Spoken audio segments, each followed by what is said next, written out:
Bueno, hola.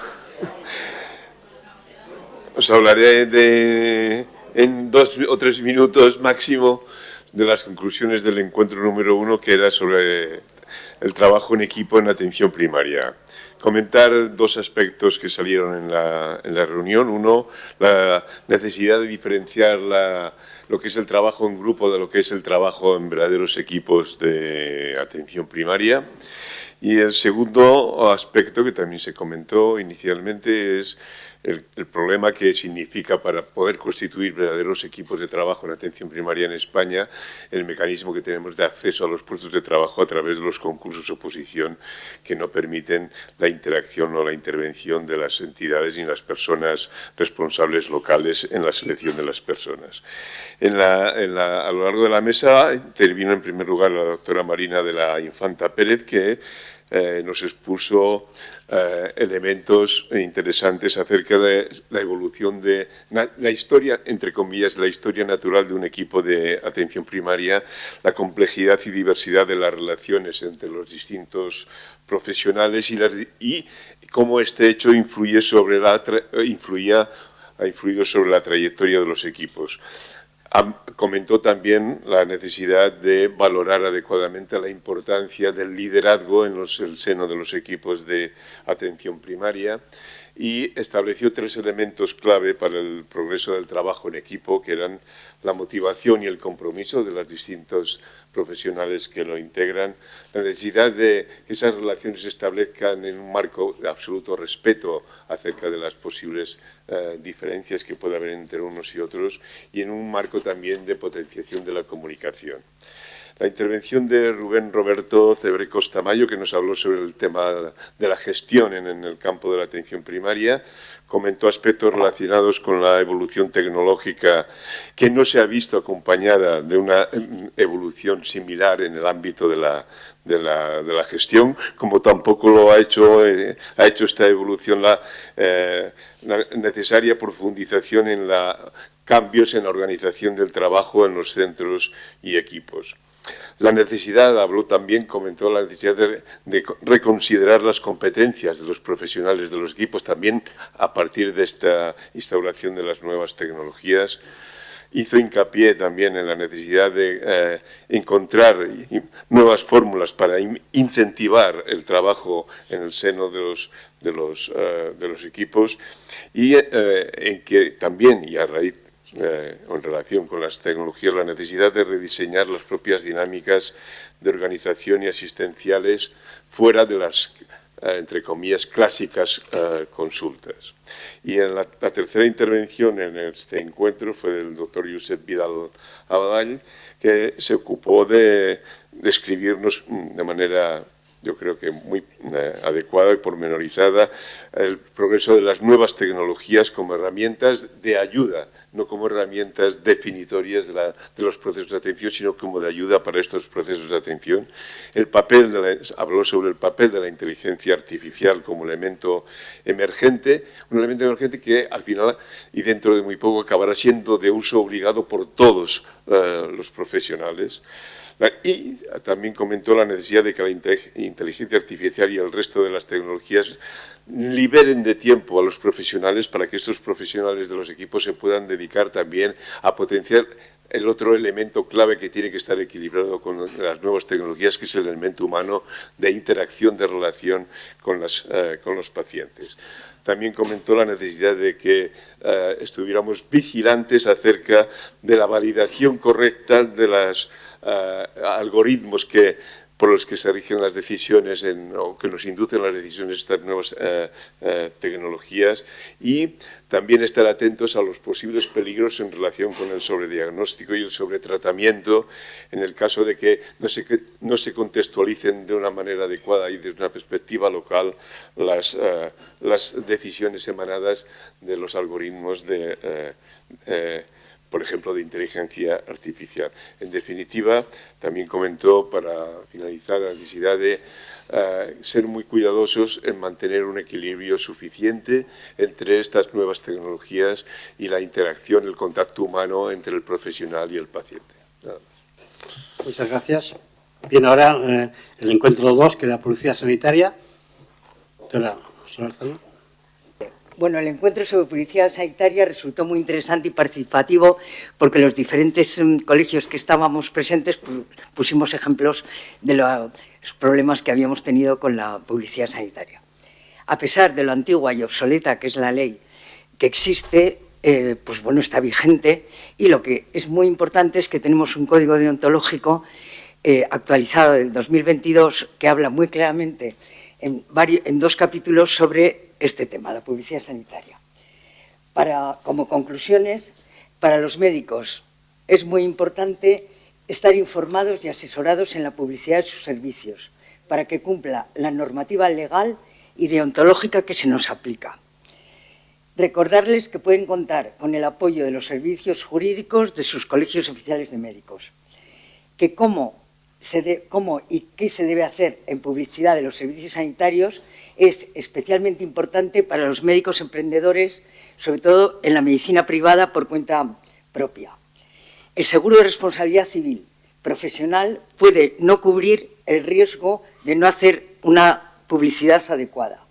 Y finalmente, la información al paciente siempre debe ser honesta, transparente y sobre todo en la medicina satisfactiva.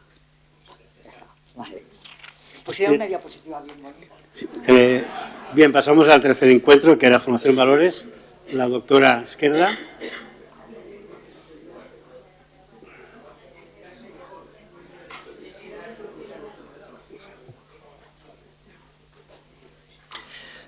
Hemos consensuado las conclusiones entre todos los participantes al seminario Formación en Valores y acordamos que la medicina está impregnada en valores, está fuera de discusión, no se concibe la excelencia sin valores. Como comentaba Rothman, solo se puede ser un buen médico si se es una buena persona.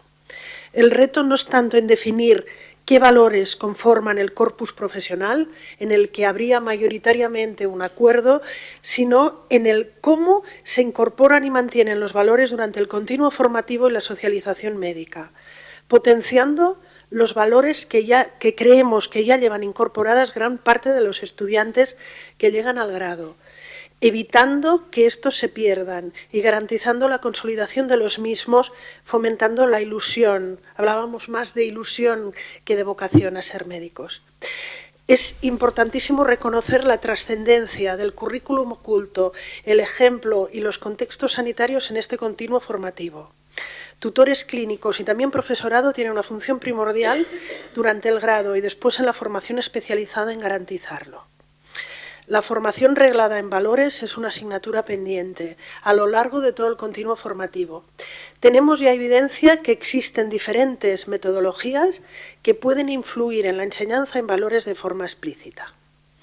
Es importante cultivar en las facultades de medicina la posibilidad de itinerarios según el perfil del estudiantado. Y los colegios profesionales tienen que implicarse y liderar, juntamente con facultades y sociedades científicas, la educación en valores. Muchas gracias, Monse. Pasamos al encuentro 4, el médico ante la estrategia del no hacer, el doctor Morés, por favor.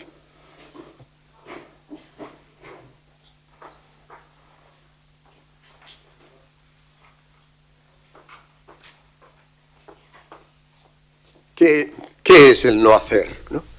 Es lo primero que me planteé cuando me propusieron la coordinación de este tema, ¿no?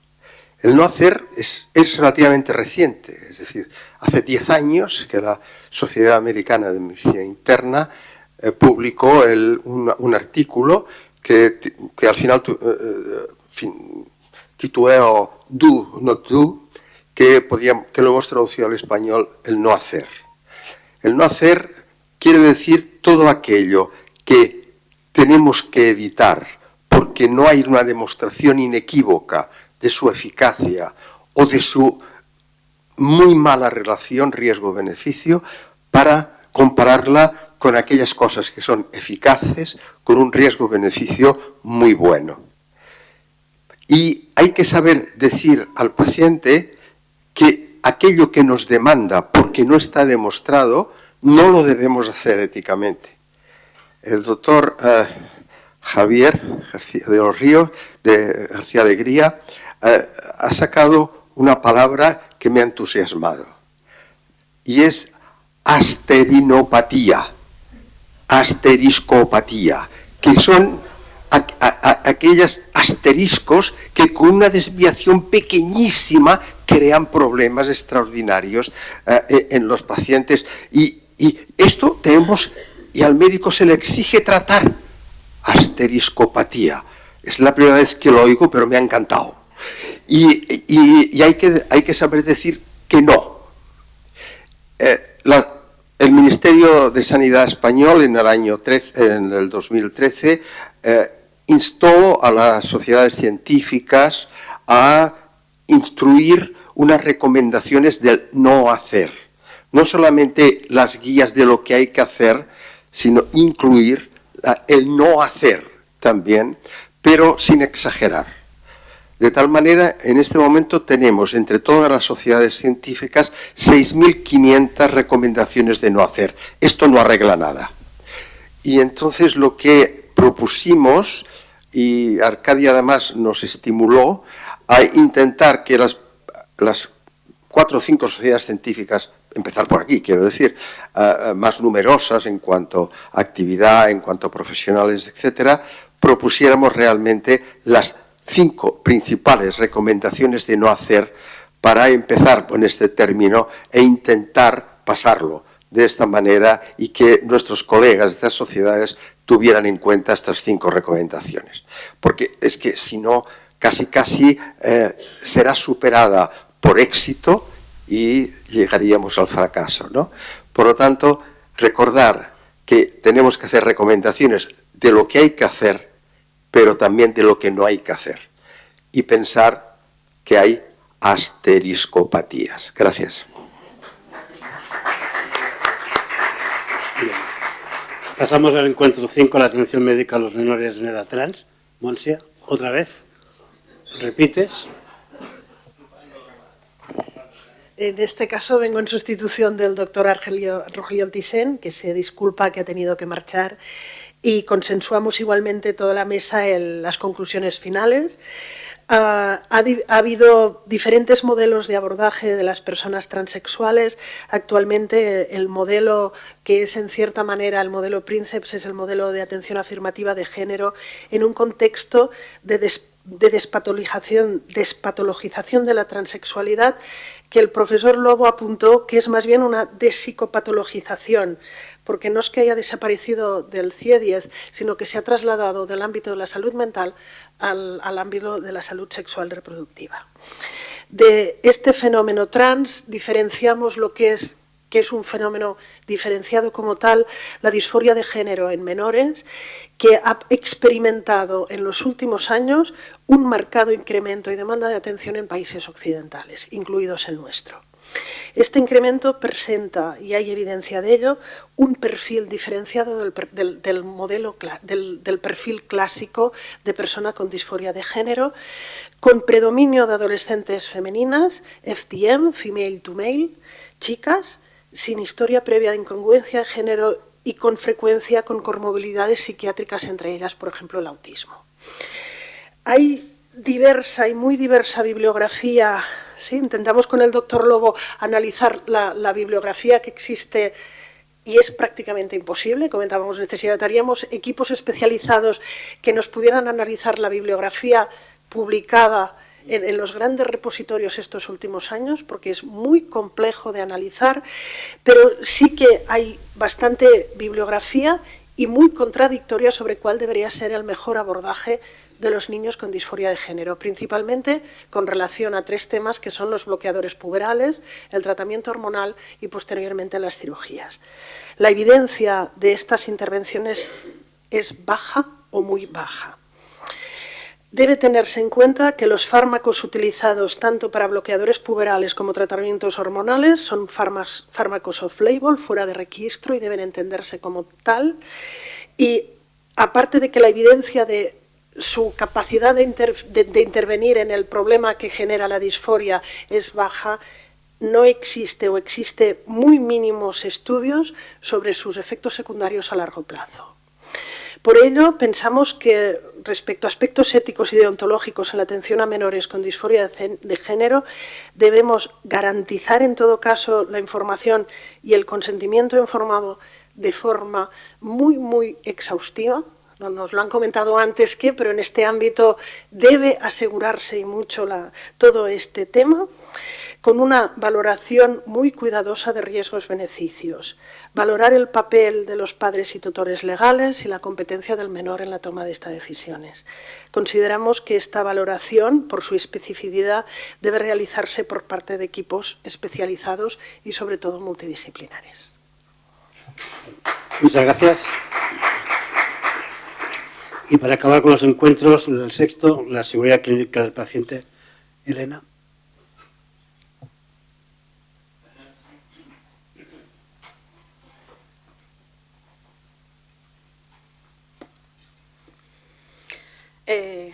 Buenos días. Nosotros organizamos un encuentro. Estábamos al final de la tarde, un día con muchísima carga de contenidos muy importantes y pensamos que teníamos que hacer una actividad un poquito más dinámica. Y desde aquí quiero agradecer al equipo de audiovisuales y al equipo del Palacio de la Magdalena porque les volvimos un poquito locos con el micrófono, la cámara, girando y tal. Estuvimos haciendo una práctica un poco de reflexión. El encuentro se organizó en dos bloques. Un bloque expositivo en el que de alguna manera nos actualizábamos cómo está la estrategia de seguridad del paciente en el Sistema Nacional de Salud, que lo lideró la doctora Yolanda Agra, y en el que se pusieron de manifiesto bastantes aspectos de cómo podemos mejorar y la resistencia que tenemos a la mejora. Y si me permiten, voy a leer los éxitos y las barreras en las cuales se enfrenta el Sistema Nacional, la estrategia de seguridad del paciente. Han establecido una red de trabajo importantísima con las comunidades autónomas, con las sociedades científicas, con las organizaciones, con la Fundación de la Formación de la Organización Médica Colegial. Tenemos un curso sobre seguridad del paciente, líderes de seguridad en todas las comunidades autónomas, hay unidades de gestión de riesgo en la mayoría de los centros sanitarios, formación en todos los programas de seguridad, éxito de varios programas de seguridad. Las sociedades científicas y ahora las administraciones públicas hablan de seguridad del paciente y hay indicadores básicos comunes en el Sistema Nacional de Salud. Pero como barreras está la variabilidad entre y dentro de cada comunidad autónoma, la ausencia de ley de seguridad del paciente, falta de compromiso político y de gestores, falta de recursos específicos y variable conocimiento de profesionales y pacientes. Cuando terminó la exposición de la doctora Yolanda Agra, tuvimos un debate bastante enriquecedor porque cada persona, estamos en un grupito muy pequeño, estamos muy en familia, eso también nos vino muy bien para hacer toda la práctica del taller, y se puso encima de la mesa aspectos como el tema de la notificación, se nos aportó información de lo que se hace en otros países para tenerlo en cuenta y recogerlo. Y después fuimos a la parte más del taller y de la parte práctica, que fue liderada por Nacho del Moral. Lo que hizo fue, mediante su propia experiencia y nuestras propias experiencias, comprender cómo puede entenderse un término que se llama seguridad psicológica y que la seguridad psicológica y la seguridad del paciente van íntimamente relacionados.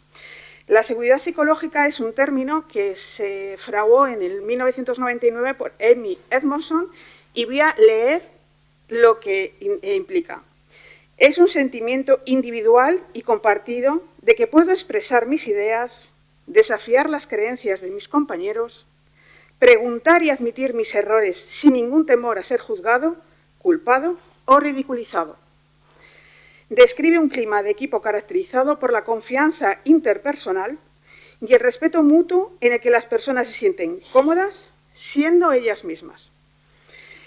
En 2013, Google hizo el proyecto Aristóteles y en ese proyecto lo que buscaba eran factores de rendimiento y encontró que uno de ellos, importantísimo, era la seguridad psicológica. Hicimos una práctica, reflexionamos todo sobre ella y, como resumen, decir que la seguridad psicológica tiene un impacto en la mejora de la comunicación, facilita comportamientos de aprendizaje, mayor notificación de errores, mejores resultados para los pacientes y reducción del agotamiento profesional, porque cuando no nos sentimos seguros vamos con una máscara y estamos siempre intentando sostener esa máscara para no caer. ¿Qué se consigue fomentando la seguridad psicológica en el equipo? Pues comportamientos centrales serían reconocer mi propia falibilidad, es decir, admitir que cometo errores y no sé todas las respuestas. Modelar la curiosidad y hacer preguntas, escuchar para entender y pedir a todos que contribuyan. Enmarcar el trabajo como un desafío de aprendizaje. El resultado de nuestro trabajo no es solo un producto, también puede ser un aprendizaje. Participamos todos. Todos intervenimos, todos preguntamos, todos comentamos nuestras propias experiencias. Al final se nos pidió que dijéramos un término con el que nos quedásemos para poder llevar a nuestros equipos la seguridad psicológica y hablamos de comunicación, de cercanía, de colaboración, de compromiso, de humildad y contribución. Creo que fue un buen encuentro y la sensación que me produjo es que todos nos llevamos algo para reflexionar y para poner en práctica en nuestros propios equipos. Gracias. Y ahora vamos a pasar a los plenarios, aunque todo el mundo tuvo ocasión de asistir, si los coordinadores lo resumen. Empezamos por el primero, que fue sobre la transformación digital. ¿Mila?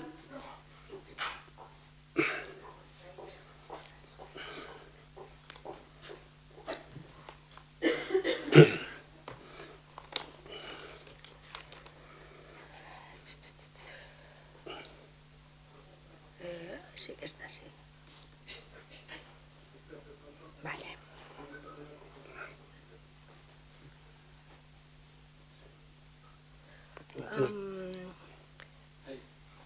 ¿Ya está? Sí, está aquí, sí.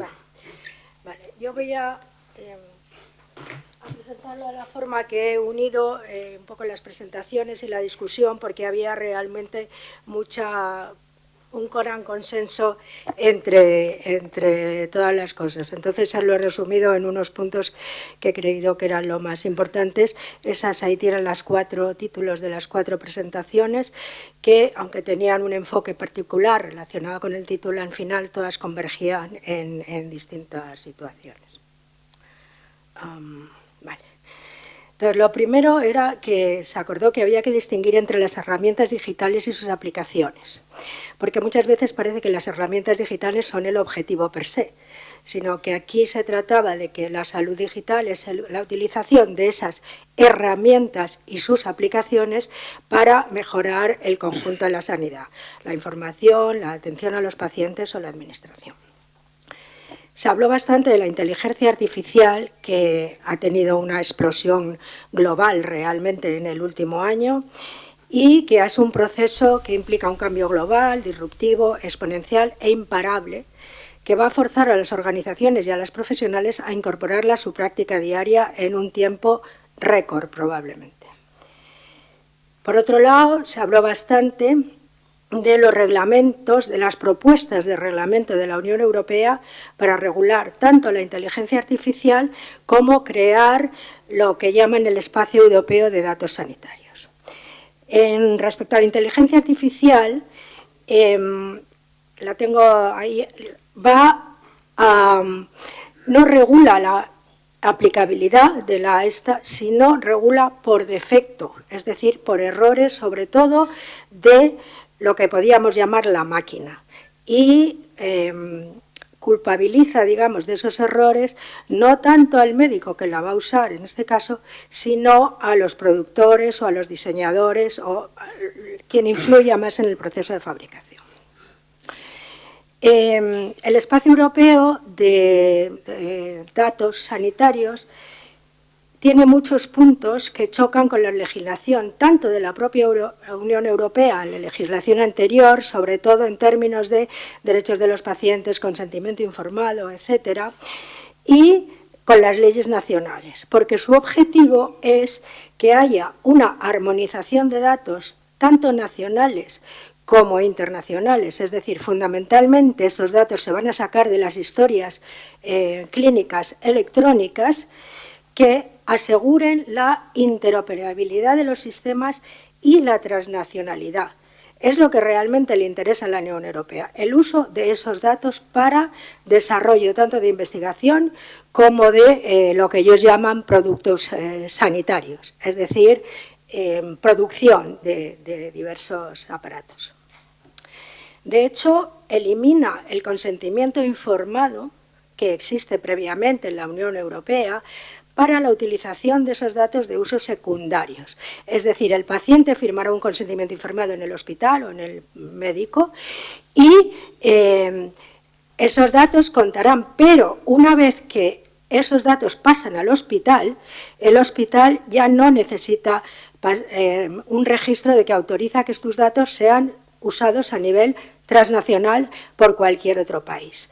Todos aquellos países que no apliquen esta armonización de datos, lo que va a pasar es que la Unión Europea los va a penalizar y no va a proporcionar los fondos para digitalizar los sistemas.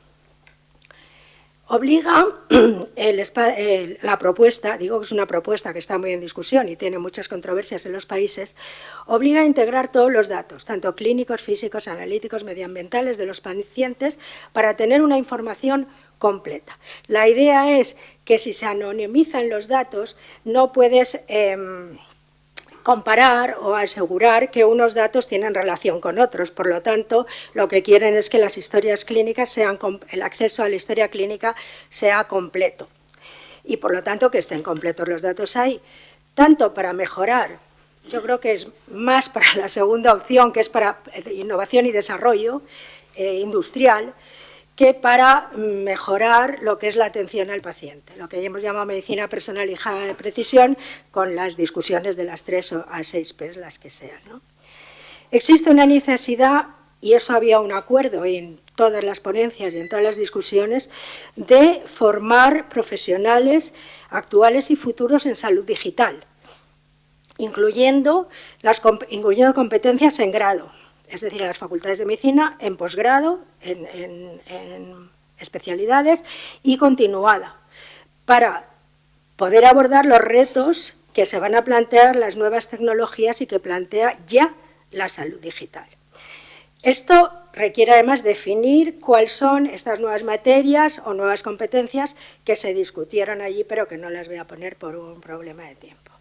Y la última es que todo esto supone un gran reto para España, donde en este momento conviven el sistema clásico con una pequeña evolución y dependiendo del interés de los médicos o de los hospitales de salud digital, llamémoslo así, ¿no?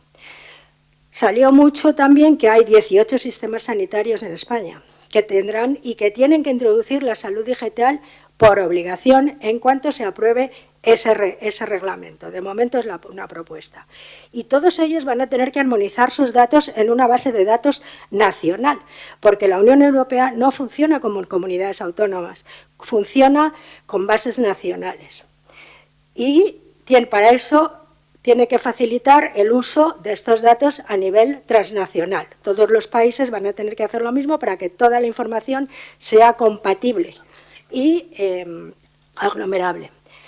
Hay 46 facultades de medicina y 49 especialidades que tienen que reconfigurar sus programas docentes.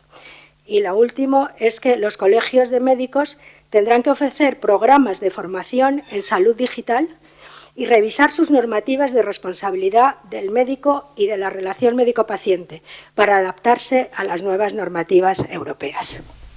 Gracias. Muchas gracias. Plenario B. José Puyo.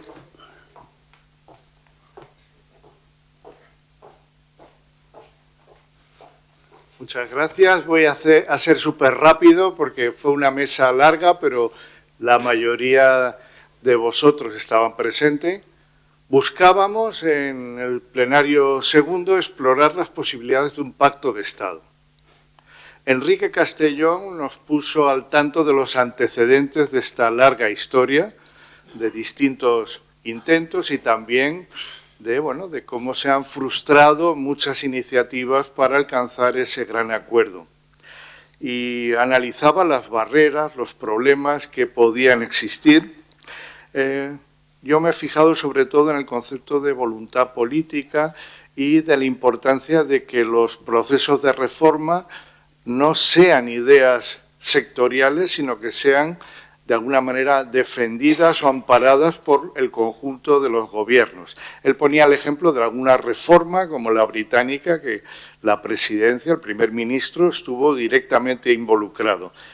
Por tanto, desde el punto de vista macro, parece importante que haya un nivel de implicación de gobierno. Celia Gómez lo que planteó fue la perspectiva aplicada a recursos humanos, a políticas profesionales. Destacó dos elementos. En primer lugar, el concepto de planificación. Obviamente, el recurso humano requiere una visión con luces largas. Y también la temporalidad, el tema de la precariedad. Y a partir de estos dos temas estuvo exponiendo datos, acciones, políticas, y defendió pues, la importancia de las pequeñas, grandes reformas. Desbloquear aspectos específicos que luego dan lugar a que se cree un clima de confianza que permita hacer más cosas y, por tanto, una vía más incrementalista al ámbito de reformas. Y, de hecho, bueno, pues expuso líneas de trabajo y quizás un poco este marco de, este ámbito de retocar el estatuto marco e ir generando espacios de consenso y de confianza. David Cantarero, pues, desde la perspectiva económica habló de sostenibilidad, habló de costes, habló de marcos de gestión y yo destacaría su aportación en el concepto de comparabilidad, la competencia por comparación y la necesidad de crear instrumentos de gestión que sean más flexibles, más manejables y en concreto en el debate surgió luego bueno, pues estos contratos, contratos de gestión, la plurianualidad y bueno, quizás como última globalización del debate yo diría que bueno, pues se fijó un poco la meta de ver hasta qué punto podíamos tirar de los hilos de las conclusiones de la Comisión Parlamentaria de Reconstrucción Social y Económica. Ya está. Gracias. Bien, ya. Y para terminar el plenario de objeción de conciencia, el doctor Rodríguez, o si no el doctor Domínguez. Muy bien, pues lo resumes.